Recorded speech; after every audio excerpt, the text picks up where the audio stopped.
Yes, guys, Stein Kelson here, and bringing you the latest episode of the Santos Way, where we're covering tactical periodization.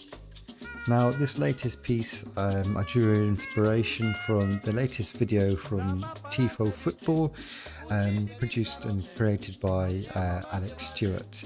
I've also carried out a little bit of background reading, especially a piece which I'll definitely put a link to both of these in the description. The piece was written by Ridi Dauti, who's the assistant coach at the New York Cosmos. So, tactical periodization. It's a football training methodology which has been developed around 35 years ago by Victor Frade, a sports science professor from Porto University in Portugal. Since its creation, it's become one of the most widely adopted and implemented training methodologies worldwide. Jose Mourinho was an earlier advocate for the coaching methodology and one of the first coaches to prove this methodology's success.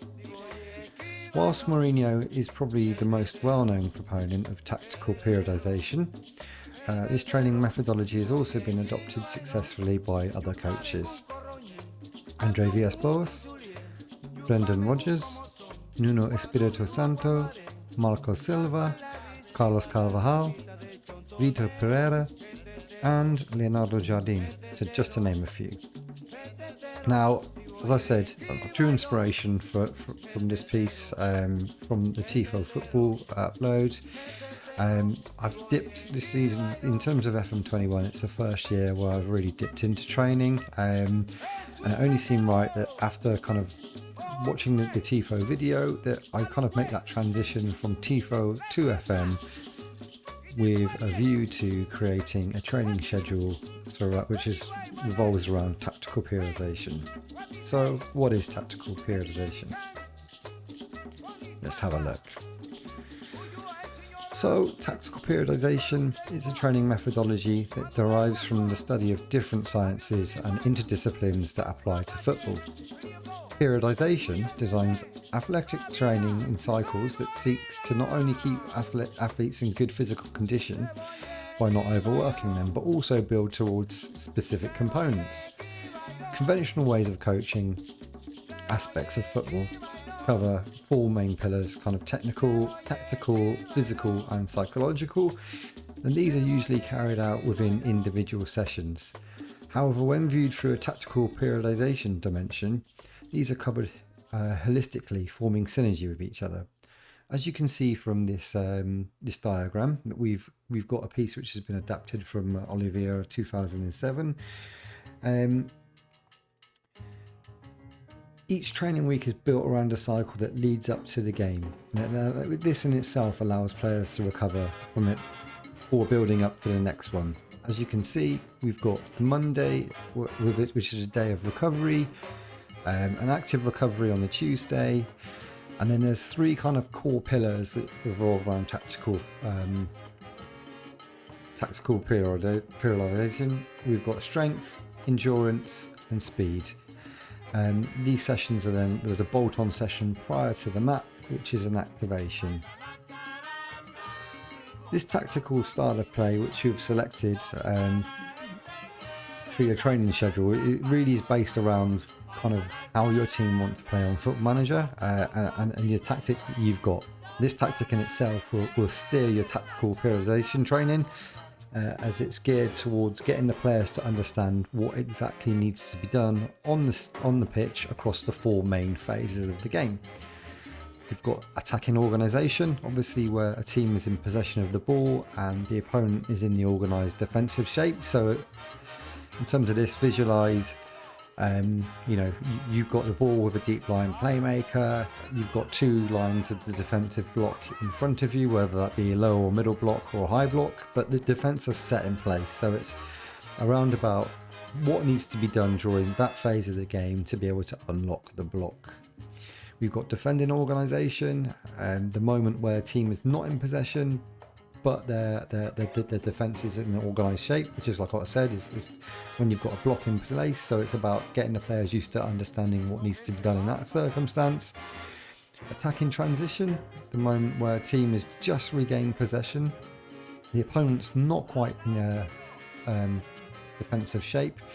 So this phase of the game lasts until the moment that the opponent becomes organised defensively. Then they obviously fall into you using your attack in the organisation, and then we got the vice versa of that. You defend in transition, the moment where a team has just lost the ball and is not yet organised defensively. So it's about looking at how you can defend during that transition period. Within each of these phases, the team's going to need to do different things. So using kind of the tactic that we've got in game, we can start to see about how we're going to draw down those kind of tactical periodizations. And we'll also cover the strength, endurance and speed of play elements in a little bit more detail. So let me just jump into Football Manager itself. I'm just going to quickly cover the tactic that we've got set up with Santos to date. So in the save itself, you'll notice that in terms of in possession, we've got a more direct passing into space, play out of defence, shoot on sight, be more expressive, higher tempo and wider attacking width. In transition, it's take short kicks, distribute to flanks, counter and regroup. And then out of possession, we've got force opposition inside, a bit more urgent and get stuck in. In terms of all of those kind of instructions that we've got, a couple of them I believe will specifically apply to each one of those 4 phases of the game. And that will then help us to build our tactical periodization training. So, like any good Blue Peter presenter, here's one that I've made earlier. We'll dip into our schedules. And I'm just going to talk you through each one of the schedules that I've built up. First one being attacking organization. So if you can remember, first and foremost, the whole point of tactical periodization is that the intensity builds up to a midpoint in the middle of the week and then drops off as the players can start to rest up a little bit before game day. Well, obviously they'll be working it, well, fingers crossed, they'll be working it maximum intensity. So just for the purpose of this explanation, I've blocked in a match to be every Saturday. So you've then got your rest days, then building over the 3 pillars, and then obviously the kind of Friday is going to be based around the tactics that you're going to set in place. It's more of like opposition, tactical prep work ready for the game. So in terms of, just quickly cover, in terms of the kind of the variables that we've got, there are kind of three main types of kind of physical work, shall we say, that goes on. The 3 main types of muscular contractions that each exercise requires. So we've got tension, so specific strength, when that falls into resistance. We've got duration, which obviously is about endurance, and quickness, so that's our speed day. The variables of each exercise determine which is the kind of dominant activity which happens across those days. So just for example, I've got in here on our kind of resistance day, which is the strength day. This is Tuesday is a strength day, and on a strength day you'll be looking for like resistance and time under tension and stuff like that. What I've put in here is activities that involve kind of explosive actions. So we've got in here, for example, attacking corners, where you're going to have the strikers and defenders jumping. You've also got attacking patients, so they're going to be shooting.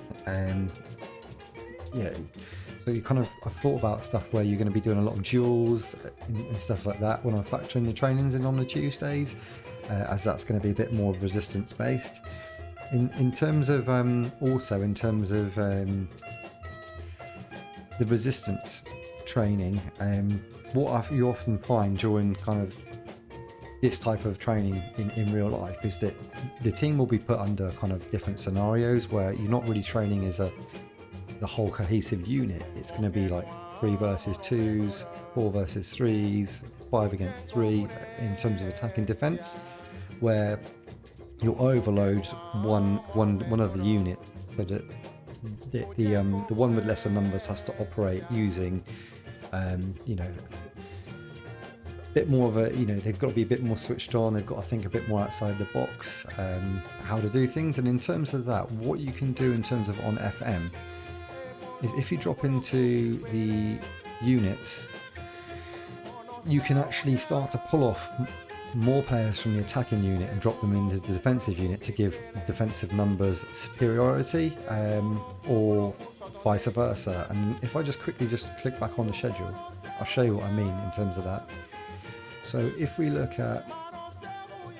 just look at attacking patient, so you've got the primary focus is on attacking, so it's a session dedicated to a patient attack. So you've got the main bulk of people are going to be attacking, and there's also secondary focus on defending, where obviously you're playing attack versus defense. So if you overload a defensive unit here, in theory you're putting the attackers under more strain and stress, because I would like to think that they're doing 3v2s, 4 versus 3, so on and so forth. I'm not quite sure as if the match Football Manager kind of does it like that, but in all honesty it should do, because that's what happens in real life. It's very rarely that you get to train 11 against 11 during a lot of attacking and defending drills. So that covers our resistance side of things. Also, in terms of in terms of the other two, so we've got our endurance day, which is booked in as a Wednesday. Kind of the activities that you do on this kind of over a larger space. So it's going to be like your 11s versus 11s, so on and so forth, where the main kind of contraction muscularly that's going to happen is the endurance. So cardiovascular system is going to be taking an absolute hit on a Wednesday. The player is going to be shattered, and it should be the kind of peak day in terms of physical exertion. And kind of finally, then you've got the quickness day on the Thursday. Now that's not purely sprint training. It takes into consideration mental quickness. So we've got in here a bit of chance creation, ball retention. So it's about speed of the mind. So chance creation's in there because obviously you want the player on the ball to be able to think quick, think fast on their feet, and be able to create those chances. We've also got ball retention in there. As you can remember, this week is the attacking organised, so it's when you're attacking an organised defensive unit. So ball retention's going to be key as you look to constantly recycle your attacks and try and then get that chance creation.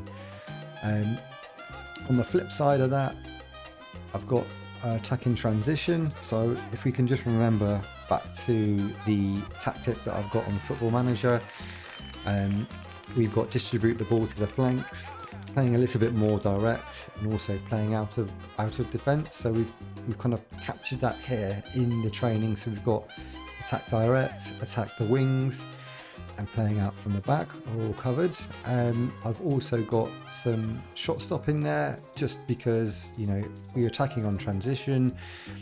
I know that's generically a goalkeeping drill, but at the same time, for the goalkeeper to be able to stop the shots, he's going to have a team player, a teammate shooting at him. So in terms of the attacking transition, and if we flip to the defensive transitions, I've got one-on-ones there, because 9 times out of 10 you think on a counter attack the goalkeeper is going to be, there's more chance of him being exploited to a one-on-one. So we've got that in there. Whilst we're here covering the defensive transitions, in terms of when I'm out of possession on FM with Santos, it's regroup and kind of press more urgent. So we've got here we've got defending from the front, because obviously that kind of works on that press. And then we've got defending disengaged, because this is a transition. The defence are going to be disengaged, they're going to be a bit scrambled, and it's that rush to get back to become grouped, where then at that point we then have our organised defence, our 2 solid lines of 4 in the block, where we look at aerial defence, ground defence, defending wide, and defending engaged, and also I brought the free kicks and corner training into the mix. So in a nutshell, obviously, like I said, this tactical periodization, it's not a drag and drop. You need to really look at your tactic in Football Manager, look at those key aspects of the game, what you're trying to get those players to do and understand. Like I said, the whole point of tactical periodization is to it's about getting your players to understand what happens and what needs to be done, and get familiar with those 4 scenarios. So yeah, this is kind of me just doing a drag and building the tactical periodization for those 4 phases of the game for Santos. It's bespoke, it's for Santos. I don't deem myself to be an expert in any way, shape or form, but if you've got any messages, in terms of this, once it's up and live, please feel free to drop me a message, drop a comment in YouTube. Please give the YouTube channel a follow. And I hope you've really enjoyed the piece. Once again, I'd just like to thank Alex Stewart from Tifo just for that inspiration. It's certainly a side of the game, like I said at the beginning, that I've not delved into too much, but I thoroughly enjoyed this piece, and I hope you do too. So yeah, Stein Kelson here, signing out. And hopefully, if you don't know, I stream every Thursday over on Twitch. I'll be there from 8 o'clock. So if you want to jump in and watch a bit of the Santos Way and see how we're getting on live, then please feel free to do so. Peace.